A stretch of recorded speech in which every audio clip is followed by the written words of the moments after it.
Oi, pessoal. Vim aqui no IGTV responder uma pergunta que me fizeram lá no direct sobre o meu processo de aceitação corporal, se ele aconteceu antes ou depois de eu emagrecer, né? E eu vim aqui falar pra vocês muita coisa, tanto é que eu escrevi, não sei se vocês conseguem ver aí no caderninho, porque eu não queria esquecer de nada, sabe? Então, desculpa se em algum momento eu ler o que eu escrevi, mas eu não quero deixar de falar essas coisas pra vocês. Então, a minha aceitação corporal, ela não aconteceu antes e nem depois, ela foi acontecendo durante o meu processo de emagrecimento, né? Esse processo de autoaceitação, inclusive, ele tá acontecendo até hoje, né? Não é uma coisa que acabou, né? Estou me aceitando, né? É muito desafiador, gente, mudar pensamentos e crenças que se instalaram há muitos anos atrás na minha mente, né? Para ser bem específica, desde a minha infância. Então eu ouvia de muitas pessoas próximas a mim que eu era coxudinha, que eu tinha coxa grossa, que eu era bonita, mas eu era gordinha, que eu era gorda. Depois na pré-adolescência e na adolescência eu ouvia que eu era gorda, feia, baleia, né?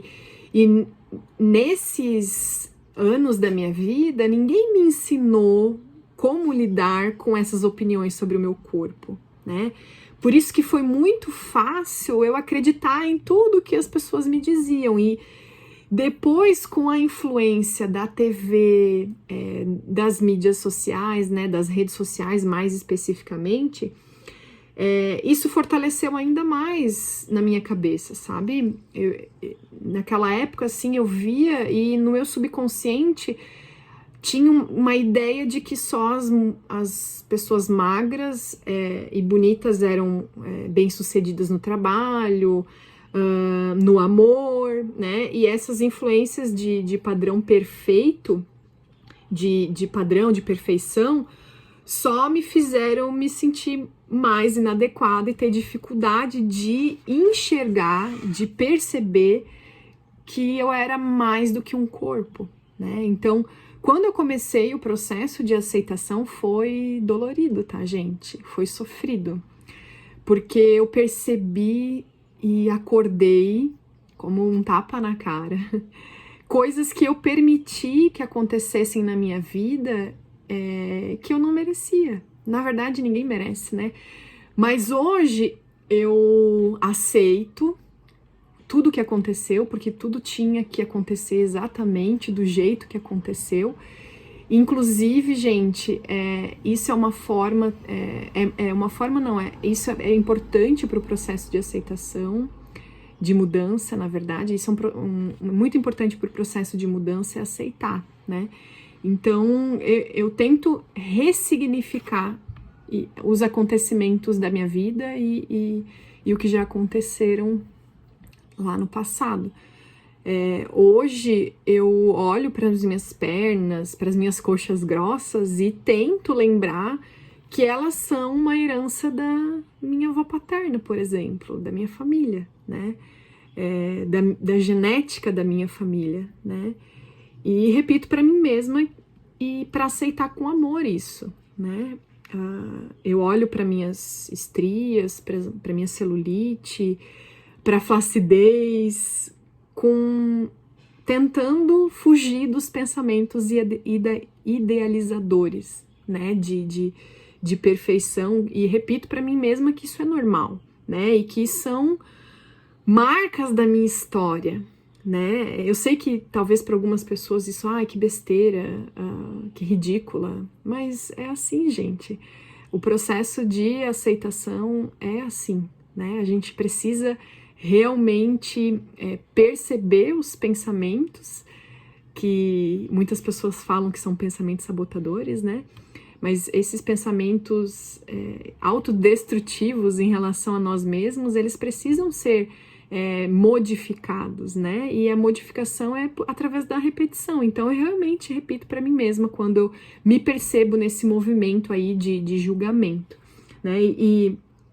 E cada vez que eu repito esses movimentos de construção de amor próprio, eu me aproximo mais da consciência, né? De perceber realmente o que o meu corpo sente e não como ele aparenta ser, né? E isso refletiu, essa minha busca, esse meu movimento por essa consciência, isso refletiu na minha vida profissional, na minha vida amorosa, com a minha família e na alimentação também. Então, conforme eu fui me conectando com o meu corpo, as escolhas alimentares, elas foram ficando mais conscientes também, né? Então, não significa que hoje não aconteçam movimentos inconscientes em relação à comida. Eles ainda acontecem, mas são menos frequentes. E quando acontece, eu não fico me julgando, me machucando. Eu simplesmente tento lidar um pouquinho melhor e respeito que eu estou nesse processo de autoaceitação e de amor próprio, né? Tudo isso, gente, aconteceu e acontece, reflete no que... Tudo que aconteceu e que acontece até hoje na minha vida, reflete no meu corpo. Então, o meu corpo, ele simplesmente é consequência de tudo isso, né? E isso não significa que vai ser igual para todo mundo, né? Mas se o meu corpo fosse diferente do que é agora, tudo bem. A gente tem que aceitar, amar e cuidar, né? É muito importante o cuidar. Quando a gente se cuida, as coisas vão acontecer do jeito que devem acontecer. E eu digo aqui para vocês que esse é um caminho um pouquinho mais longo, mas vale muito a pena. E no meu caso, ele ainda está acontecendo.